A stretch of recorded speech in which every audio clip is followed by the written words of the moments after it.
S ನಮ್ಮ ಜೊತೆಗ ನಟ ಚೇತನ್ ಇದ್ದಾರೆ, ಬನ್ನಿ ಮಾತಾಡ್ಸೋಣ. ಸರ್, ನಿನ್ನೆ ಪೊಲೀಸರು ಚಾರ್ಜ್ ಶೀಟ್ ಸಲ್ಲಿಕೆ ಮಾಡಿದ್ದಾರೆ. ಡಿ ಗ್ಯಾಂಗ್ ವಿರುದ್ಧ ಅತಿ ಕ್ರೂರವಾಗಿ ಕೊಲೆ ಮಾಡಿದ್ದಾರೆ. ಈ ಫೋಟೋಸ್ ನೋಡೋದು ಬೇಡಿಕೊಂಡಿದ್ದಾರೆ ಸರ್, ಪರಿಪರಿಯಾಗಿ ಬೇಡಿಕೊಂಡಿದ್ದಾರೆ. ಆದರೂ ಕ್ರೂರವಾಗಿ ಕೊಲೆ ಮಾಡಿದ್ದಾರೆ. ನೀವು ಸಮಾನತೆ ಬಗ್ಗೆ ಮಾತಾಡ್ತೀರಿ. ಈ ಒಂದು ವಿಚಾರಕ್ಕೆ ಸರ್ ಏನು ಹೇಳ್ತೀರಿ ಅಂತ? ಈ ಒಂದು ಕೊಲೆ ಪ್ರಕರಣ, ರೇಣುಕಾಸ್ವಾಮಿ ಕೊಲೆ ಪ್ರಕರಣ ಕರ್ನಾಟಕದ ಮೂಲೆ ಅಷ್ಟೇ ಅಲ್ಲದೆ ದೇಶದಲ್ಲಿ ಮೂಲೆನೂ ಎಲ್ಲ ಕಡೆ ಎಲ್ಲ ಮನುಷ್ಯರು ಖಂಡಿಸಿದ್ದಾರೆ. ಇದು ಯಾರೂ ಕೂಡ ಇದನ್ನು ಸಮರ್ಥಿಸ್ಕೊಳ್ಳೋಕ್ಕೆ ಸಾಧ್ಯ ಇಲ್ಲ. 4000 ಪೇಜ್ ಚಾರ್ಜ್ ಶೀಟ್ ಮಾಡಿದ್ದಾರೆ ಅಂದರೆ ಇದರಲ್ಲಿ ಪೊಲೀಸು ಭಾಳ ಗಟ್ಟಿಯಾಗಿ ಕಾನೂನು ಪ್ರಕಾರ ಸಾಕ್ಷ್ಯಾಧಾರದಿಂದ ನೋಡ್ಕೊಂಡು ಯಾವ ಇನ್ಫ್ಲೂಯೆನ್ಸ್ ಇಲ್ಲದೆ ಬಗದೆ ಅದನ್ನು ನ್ಯಾಯ ಒದಗಿಸ್ಬೇಕು ಅಂತ ಮಾಡ್ತಾಯಿದ್ದಾರೆ. ಈ ವಿಚಾರಗಳಲ್ಲಿ ನಮಗೆ ಕ್ಯಾಮ್ರಾಗಳು, ಮೀಡಿಯಾಗಳು, ಜನಸಾಮಾನ್ಯರು ಎಲ್ಲರೂ ಕಣ್ಣಿಟ್ಟು ನೋಡ್ತಾ ಇದ್ದಾರೆ. ಸೊ ಅವರು ಲಾ ಆ್ಯಂಡ್ ಆರ್ಡರ್ ಫಾಲೋ ಮಾಡ್ತಾಯಿದ್ದಾರೆ. ಆದರೆ ನಮಗೆ ಎಷ್ಟೋ ಪೊಲೀಸ್ ಕೇಸ್ಗಳಲ್ಲಿ ಕ್ಯಾಮ್ರಾಗಳು ಇರಲ್ಲ. ಅವರು ಬಡವರಾಗಿರ್ತಾರೆ, ಅವರು ತಳ ಸಮುದಾಯದವರಾಗಿರ್ತಾರೆ, ಅವರು ಮಹಿಳೆಯರಾಗಿರ್ತಾರೆ, ಅವರು ಅಲ್ಪಸಂಖ್ಯಾತರಾಗಿರ್ತಾರೆ. ಇವ್ರ ಮೇಲೂ ಕಾನೂನು ಫಾಲೋ ಮಾಡೋ ಪೊಲೀಸ್ ಸಿಸ್ಟಮ್ ನಮಗೆ ಬೇಕು. ಈ ಪೊಲೀಸ್ ಸಿಸ್ಟಮ್ಮು ಇವ್ರ ಮೇಲೆ ಮಾತ್ರ ಅಸ್ತ್ರ ಬಿಟ್ಬಿಟ್ಟು ಪೊಲೀಸ್ ರಾಜ್ ಆಗೋದು ನಮಗೆ ಬೇಡ. ನನಗೂ ಕೂಡ ಎಷ್ಟೋ ಸಲ ಹೊಡೆದಾಕಿದ್ದಾರೆ ಪೊಲೀಸು. ನನಗೂ ಕೂಡ ಎಷ್ಟೋ ಸಲ 10 ಗಂಟೆ ಹೊತ್ತು ಕಾಲ ನನ್ನ ಕಿಡ್ನ್ಯಾಪ್ ಮಾಡಿಬಿಟ್ಟು ಜೈಲಿಗೆ ಹಾಕಿದ್ದಾರೆ. ಇವೆಲ್ಲ ನಡೆಯುತ್ತೆ. ನನಗಾಗಿದ ಅನ್ಯಾಯ ಅಂದ ತಕ್ಷಣ ನಾನು ಒಬ್ಬಂದೇ ಅನ್ಯಾಯ ಅಂತ ಹೇಳ್ತಾ ಇಲ್ಲ, ಎಷ್ಟೋ ಜನಕ್ಕೆ ಅನ್ಯಾಯ ಆಗ್ತಾ ಇರುತ್ತೆ. ಅದೇ ರೀತಿ ನಮ್ಮ ಸೈದ್ಧಾಂತಿಕ ವಿರೋಧಿಗಳು ಕೂಡ ಅವ್ರು ಆರೋಪ ಮಾಡ್ತಾರೆ. ಅದೇ ವ್ಯಕ್ತಿ ಯಾರು ನನಗೆ 10 ಗಂಟೆ ಪ್ರೋಟೋಕಾಲ್ ಮುರಿದು ನನ್ನನ್ನು ಕಿಡ್ನ್ಯಾಪ್ ಮಾಡಿದ್ರು ಅವ್ರ ಮೇಲೆ ಬಟ್ಟೆ ಬಿಚ್ಚು ಒಡಿಸಿದ್ದಾರೆ, ಬಾಯಿ ಬಂದು ಮಾತಾಡಿದ್ದಾರೆ ಅಂತ ಒಂದು ಆರೋಪ ಇದೆ. ನಾವು ಇದನ್ನು ಯಾರಿಗೇ ಮಾಡಿದ್ರು ಪೊಲೀಸು ಇದನ್ನು ಖಂಡಿಸ್ತೀವಿ. ಕ್ರೂರವಾಗಿ ಕೊಲೆ ಮಾಡಿದ ಅವ್ನು ಬೇಡಿಕೊಂತಾನೆ ಬಿಡಿ ಅಂತ 17 ಜನ ಮುರುಗಿ ಹತ್ಯೆ ಮಾಡ್ತಾರೆ ಅಂದರೆ ಸರ್ ಏನು ಸರ್ ಅಂತ? ನೋಡಿ, ರೇಣುಕಾಸ್ವಾಮಿಯವ್ರ ವಿಚಾರದಲ್ಲಿ ನಾವು ಯಾರೂ ಕೂಡ ಇದನ್ನು ಸಮರ್ಥಿಸ್ಕೋ ಪ್ರಶ್ನೆ ಇಲ್ಲ. ಇದು ನಮಗೇನೇ ಇದ್ದರೂ ಯಾವ ಇನ್ಫ್ಲೂಯೆನ್ಸ್ ಇಲ್ಲದೆ ನ್ಯಾಯ ತಲುಪಿಸ್ಬೇಕು. ಪೊಲೀಸ್ ವ್ಯವಸ್ಥೆ ನಮಗೆ ಈ ವಿಚಾರದಲ್ಲಿ ಎಷ್ಟು ಒಂದು ಗಟ್ಟಿಯಾಗಿ ಪ್ರೋಟೋಕಾಲ್ ಮುಖಾಂತರ ಫಾಲೋ ಮಾಡಿದಾರಲ್ಲ, ಎಲ್ಲ ವಿಚಾರಗಳಲ್ಲೂ ಕೂಡ ಯಾರದೇ ಸಮಸ್ಯೆ ಆದರೂ ಗೈಡ್ಲೈನ್ಸ್ ಫಾಲೋ ಮಾಡಿ. ನಮ್ಮ ಕಾನೂನು ಭಾಳ ಗಟ್ಟಿ ಇದೆ. ಬಟ್ ಆ ಕಾನೂನನ್ನು ಉಲ್ಲಂಘನೆ ಮಾಡೋ ವ್ಯವಸ್ಥೆ ಸರ್ಕಾರಗಳಾಗಬಾರ್ದು, ಕಾನೂನು ಉಲ್ಲಂಘನೆ ಮಾಡೋ ಪೊಲೀಸರಾಗಬಾರ್ದು, ಪ್ರಭಾವ ಹಣದಿಂದ ನಮಗೆ ನ್ಯಾಯ ತಪ್ಪಿಸೋದಾಗಬಾರ್ದು. ಯಾವುದೇ ಮನುಷ್ಯ ತಪ್ಪು ಮಾಡಿದ್ರೆ ಅದಕ್ಕೆ ಸಕ್ಕಂತೆ ಆ ನ್ಯಾಯ ಬರೋ ಒಂದು ವ್ಯವಸ್ಥೆ ಬರಬೇಕು. ಈ ಒಂದು ಫೋಟೋ ನೋಡಿ ಅವ್ರ ಕುಟುಂಬಸ್ಥರು ತುಂಬ ರೋದನೆ, ಯಾಕಂದರೆ ಅಷ್ಟು ಆ ಒಂದು ಕ್ರೂರತೆ ಆ ಒಂದು ಫೋಟೋದಲ್ಲಿ ಕಂಡು ಬಂದಿದೆ ಅಂತ. ಖಂಡಿತ ಇದು ಭಾಳ ದುಃಖ ಆಗುತ್ತೆ. ಆ ಫೋಟೋ ನೋಡಿದಾಗ, ಆ ಎಕ್ಸ್ಪ್ರೆಷನ್ ನೋಡಿದಾಗ, ಆ ಬೇಡ್ಕೊತಿರೋದು ನೋಡಿದಾಗ ನಮಗೆ ಭಾಳ ನೋವಾಗುತ್ತೆ. ಆ್ಯಂಡ್ ಅದರಲ್ಲಿ ನಮಗೆ ಈ ಒಂದು ಅಸಮಾನತೆ, ಹಿಂಸೆ ಇರೋ ವ್ಯವಸ್ಥೆ ಇದು ಎಷ್ಟೋ ಒಂದು ರೀತಿ ಸೈಕಲಾಜಿಕಲ್, ಎಮೋಷನಲ್, ವ್ಯವಸ್ಥಿತ ಹಿಂಸೆ ಮತ್ತು ದೈಹಿಕವಾದ ಹಿಂಸೆನೂ ನಾವು ಸಿನಿಮಾದಲ್ಲಿ ಭಾಳ ಪ್ರಚೋದನೆ ಮಾಡ್ತೀವಿ, ಭಾಳ ವೈಭವೀಕರಿಸ್ತೀವಿ. ನಮಗೆ ದೊಡ್ಡ ಮಟ್ಟಕ್ಕೆ ಒಂದು ಅಹಿಂಸಾವಾದ ಸಮಾಜ ಬೇಕು. ನಮಗೆ ದೊಡ್ಡ ಮಟ್ಟಕ್ಕೆ ನಮಗೆ ಬದಲಾವಣೆ, ಸುಧಾರಣೆ ದೊಡ್ಡ ಮಟ್ಟಕ್ಕೆ ಬೇಕು. ಇದನ್ನೆಲ್ಲ ನಾವು ಮುಂದುವರ್ಸೋಣ. ಈ ಥರ ರೇಣುಕಾಸ್ವಾಮಿ ಅವ್ರ ಕುಟುಂಬಕ್ಕೆ ನಮಗೆ ನೋವಾಗಿದೆ. ಬಟ್ ರೇಣುಕಾಸ್ವಾಮಿ ಸಾವಿಂದ ಎಷ್ಟೋ ಒಂದು ದೊಡ್ಡ ಮಟ್ಟದ ಬದಲಾವಣೆ ಆಗಲಿ ಸಮಾಜದಲ್ಲಿ.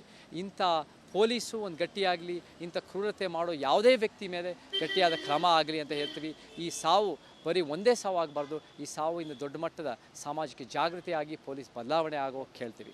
Thank you Veeresh. ಎಸ್, ಇದಿಷ್ಟು ನಟ ಚೇತನ್ ಅವರ ಮಾತಾಗಿತ್ತು. ಕ್ಯಾಮ್ರಾ ಪರ್ಸನ್ ಕೃಷ್ಣ ಜೊತೆ ವೀರೇಶ್, ರಿಪಬ್ಲಿಕ್ ಕನ್ನಡ, ಬೆಂಗಳೂರು.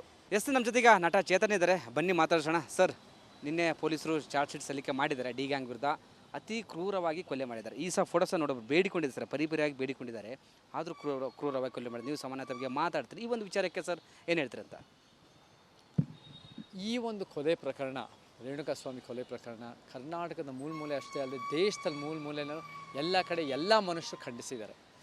ಇದು ಯಾರೂ ಕೂಡ ಇದನ್ನು ಸಮರ್ಥಿಸ್ಕೊಳ್ಳೋಕ್ಕೆ ಸಾಧ್ಯ ಇಲ್ಲ. 4000 ಪೇಜ್ ಚಾರ್ಜ್ ಶೀಟ್ ಮಾಡಿದ್ದಾರೆ ಅಂದರೆ ಇದರಲ್ಲಿ ಪೊಲೀಸು ಭಾಳ ಗಟ್ಟಿಯಾಗಿ ಕಾನೂನು ಪ್ರಕಾರ ಸಾಕ್ಷ್ಯಾಧಾರದಿಂದ ನೋಡ್ಕೊಂಡು ಯಾವ ಇನ್ಫ್ಲೂಯೆನ್ಸ್ ಇಲ್ಲದೆ ಬಗದೆ ಅದನ್ನು ನ್ಯಾಯ ಒದಗಿಸ್ಬೇಕು ಅಂತ ಮಾಡ್ತಾಯಿದ್ದಾರೆ. ಈ ವಿಚಾರಗಳಲ್ಲಿ ನಮಗೆ ಕ್ಯಾಮ್ರಾಗಳು, ಮೀಡಿಯಾಗಳು, ಜನಸಾಮಾನ್ಯರು ಎಲ್ಲರೂ ಕಣ್ಣಿಟ್ಟು ನೋಡ್ತಾ ಇದ್ದಾರೆ. ಸೊ ಅವರು ಲಾ ಆ್ಯಂಡ್ ಆರ್ಡರ್ ಫಾಲೋ ಮಾಡ್ತಾಯಿದ್ದಾರೆ. ಆದರೆ ನಮಗೆ ಎಷ್ಟೋ ಪೊಲೀಸ್ ಕೇಸ್ಗಳಲ್ಲಿ ಕ್ಯಾಮ್ರಾಗಳು ಇರಲ್ಲ. ಅವರು ಬಡವರಾಗಿರ್ತಾರೆ, ಅವರು ತಳ ಸಮುದಾಯದವರಾಗಿರ್ತಾರೆ, ಅವರು ಮಹಿಳೆಯರಾಗಿರ್ತಾರೆ, ಅವರು ಅಲ್ಪಸಂಖ್ಯಾತರಾಗಿರ್ತಾರೆ. ಇವ್ರ ಮೇಲೂ ಕಾನೂನು ಫಾಲೋ ಮಾಡೋ ಪೊಲೀಸ್ ಸಿಸ್ಟಮ್ ನಮಗೆ ಬೇಕು. ಈ ಪೊಲೀಸ್ ಸಿಸ್ಟಮ್ಮು ಇವ್ರ ಮೇಲೆ ಮಾತ್ರ ಅಸ್ತ್ರ ಬಿಟ್ಬಿಟ್ಟು ಪೊಲೀಸ್ ರಾಜ್ ಆಗೋದು ನಮಗೆ ಬೇಡ. ನನಗೂ ಕೂಡ ಎಷ್ಟೋ ಸಲ ಹೊಡೆದಾಕಿದ್ದಾರೆ ಪೊಲೀಸು. ನನಗೂ ಕೂಡ ಎಷ್ಟೋ ಸಲ 10 ಗಂಟೆ ಹೊತ್ತು ಕಾಲ ನನ್ನ ಕಿಡ್ನ್ಯಾಪ್ ಮಾಡಿಬಿಟ್ಟು ಜೈಲಿಗೆ ಹಾಕಿದ್ದಾರೆ. ಇವೆಲ್ಲ ನಡೆಯುತ್ತೆ. ನನಗಾಗಿದ ಅನ್ಯಾಯ ಅಂದ ತಕ್ಷಣ ನಾನು ಒಬ್ಬಂದೇ ಅನ್ಯಾಯ ಅಂತ ಹೇಳ್ತಾ ಇಲ್ಲ, ಎಷ್ಟೋ ಜನಕ್ಕೆ ಅನ್ಯಾಯ ಆಗ್ತಾ ಇರುತ್ತೆ. ಅದೇ ರೀತಿ ನಮ್ಮ ಸೈದ್ಧಾಂತಿಕ ವಿರೋಧಿಗಳು ಕೂಡ ಅವ್ರು ಆರೋಪ ಮಾಡ್ತಾರೆ. ಅದೇ ವ್ಯಕ್ತಿ ಯಾರು ನನಗೆ 10 ಗಂಟೆ ಪ್ರೋಟೋಕಾಲ್ ಮುರಿದು ನನ್ನನ್ನು ಕಿಡ್ನ್ಯಾಪ್ ಮಾಡಿದ್ರು ಅವ್ರ ಮೇಲೆ ಬಟ್ಟೆ ಬಿಚ್ಚು ಒಡಿಸಿದ್ದಾರೆ, ಬಾಯಿ ಬಂದು ಮಾತಾಡಿದ್ದಾರೆ ಅಂತ ಒಂದು ಆರೋಪ ಇದೆ. ನಾವು ಇದನ್ನು ಯಾರಿಗೇ ಮಾಡಿದ್ರು ಪೊಲೀಸು ಇದನ್ನು ಖಂಡಿಸ್ತೀವಿ. ತುಂಬ ಕ್ರೂರವಾಗಿ ಕೊಲೆ ಮಾಡಿ ಅವ್ನು ಬೇಡಿಕೊಂತಾನೆ ಬಿಡಿ ಬಿಡಿ ಅಂತ 17 ಜನ ಮುರುಗಿ ಹತ್ಯೆ ಮಾಡ್ತಾರೆ ಅಂದರೆ ಸರ್ ಏನು ಸರ್ ಅಂತ ನೋಡಿ, ರೇಣುಕಾ ಸ್ವಾಮಿಯವ್ರ ವಿಚಾರದಲ್ಲಿ ನಾವು ಯಾರೂ ಕೂಡ ಇದನ್ನು ಸಮರ್ಥಿಸ್ಕೋ ಪ್ರಶ್ನೆ ಇಲ್ಲ. ಇದು ನಮಗೇನೇ ಇದ್ದರೂ ಯಾವ ಇನ್ಫ್ಲೂಯೆನ್ಸ್ ಇಲ್ಲದೆ ನ್ಯಾಯ ತಲುಪಿಸ್ಬೇಕು. ಪೊಲೀಸ್ ವ್ಯವಸ್ಥೆ ನಮಗೆ ಈ ವಿಚಾರದಲ್ಲಿ ಎಷ್ಟು ಒಂದು ಗಟ್ಟಿಯಾಗಿ ಪ್ರೋಟೋಕಾಲ್ ಮುಖಾಂತರ ಫಾಲೋ ಮಾಡಿದಾರಲ್ಲ, ಎಲ್ಲ ವಿಚಾರಗಳಲ್ಲೂ ಕೂಡ ಯಾರದೇ ಸಮಸ್ಯೆ ಆದರೂ ಗೈಡ್ಲೈನ್ಸ್ ಫಾಲೋ ಮಾಡಿ. ನಮ್ಮ ಕಾನೂನು ಭಾಳ ಗಟ್ಟಿ ಇದೆ, ಬಟ್ ಆ ಕಾನೂನನ್ನು ಉಲ್ಲಂಘನೆ ಮಾಡೋ ವ್ಯವಸ್ಥೆ ಸರ್ಕಾರಗಳಾಗಬಾರ್ದು, ಕಾನೂನು ಉಲ್ಲಂಘನೆ ಮಾಡೋ ಪೊಲೀಸರಾಗಬಾರ್ದು, ಪ್ರಭಾವ ಹಣದಿಂದ ನಮಗೆ ನ್ಯಾಯ ತಪ್ಪಿಸೋದಾಗಬಾರ್ದು.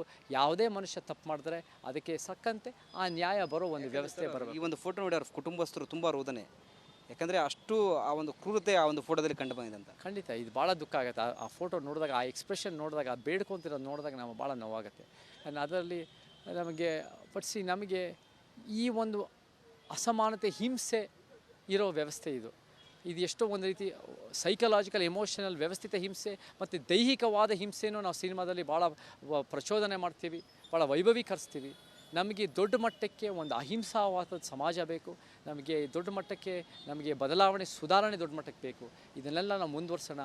ಈ ಥರ ರೇಣುಕಾ ಸ್ವಾಮಿ ಅವ್ರ ಕುಟುಂಬಕ್ಕೆ ನಮಗೆ ನೋವಾಗಿದೆ, ಬಟ್ ರೇಣುಕಾ ಸ್ವಾಮಿ ಸಾವಿಂದ ಎಷ್ಟೋ ಒಂದು ದೊಡ್ಡ ಮಟ್ಟದ ಬದಲಾವಣೆ ಆಗಲಿ ಸಮಾಜದಲ್ಲಿ. ಇಂಥ ಪೊಲೀಸು ಒಂದು ಗಟ್ಟಿಯಾಗಲಿ, ಇಂಥ ಕ್ರೂರತೆ ಮಾಡೋ ಯಾವುದೇ ವ್ಯಕ್ತಿ ಮೇಲೆ ಗಟ್ಟಿಯಾದ ಕ್ರಮ ಆಗಲಿ ಅಂತ ಹೇಳ್ತೀವಿ. ಈ ಸಾವು ಬರೀ ಒಂದೇ ಸಾವು ಆಗಬಾರ್ದು. ಈ ಸಾವು ಇಂದ ದೊಡ್ಡ ಮಟ್ಟದ ಸಾಮಾಜಿಕ ಜಾಗೃತಿ ಆಗಿ ಪೊಲೀಸ್ ಬದಲಾವಣೆ ಆಗೋ ಕೇಳ್ತೀವಿ. Thank you Veeresh. ಎಸ್, ಇದಿಷ್ಟು ನಟ ಚೇತನ್ ಅವರ ಮಾತಾಗಿತ್ತು. ಕ್ಯಾಮ್ರಾ ಪರ್ಸನ್ ಕೃಷ್ಣ ಜೊತೆ ವೀರೇಶ್, ರಿಪಬ್ಲಿಕ್ ಕನ್ನಡ, ಬೆಂಗಳೂರು. ಕ್ಯಾಪ್ಟನ್ ಅರ್ಜುನ್ ಕೊಂದಿದ್ದು ಯಾರು? ಅವ್ರ ನರೇಟಿವ್ ಎಲ್ಲಿ ತಂದಿಟ್ಟಿದ್ದಾರೆ ಅಂತಂದ್ರೆ ಸಂಪತ್ತನ್ನ ಹಂಚಿಬಿಡೋದು ಅಂತ. ಇದು ಸ್ಟುಡಿಯೋ ಟಿಪ್ಪು ಜಯಂತಿ ಮಾಡಕ್ಕೆ ಅವ್ರಿಗೆ ಖಂಡಿಸಿದ್ರು. Very nice. ಯಾರು ತಪ್ಪು ಮಾಡಿರೋದಿಲ್ಲಿ? ಓಲೈಕೆ ಹೇಳಿಕೆ ಇದು ಅಂತ ಹೇಳಿ ಯಾಕೆ ಪರಿಗಣಿಸಬಾರದು? ಕಿಚ್ಚಕ್ಕಲ್ಲ ವೇದಿಕೆ. ಇದು ಫೋಟೋ ಎಲ್ಲರದು ಒಂದು ಟೈಮ್. ನಿಮ್ಮ ಸಮಯ ಮುಗಿದಿದೆ. ಅವ್ರು ಹೇಳೋಕ್ಕಿಂತ ಮುಂಚೆನೆ ಹೇಗೆ ಪ್ರತಾಪ್ ಸಿಂಹ ಪಾಸ್ ಕೊಟ್ಟಿದಂತ ಆಗ್ಲಿ ಡಿಕ್ಲೇರ್ ಆಗೋಗಿತ್ತು ಅಂತ ನನಗೊಂದು ಡೌಟ್ ಬಂತು. ಸಾಕು ನಿಲ್ಸಿ. ಕೆಟ್ಟ ಪದ ಬಳಕೆ ಕಾಂಪಿಟೇಷನ್ ಇಟ್ಟಿಲ್ಲ ನಾವಿಲ್ಲಿ.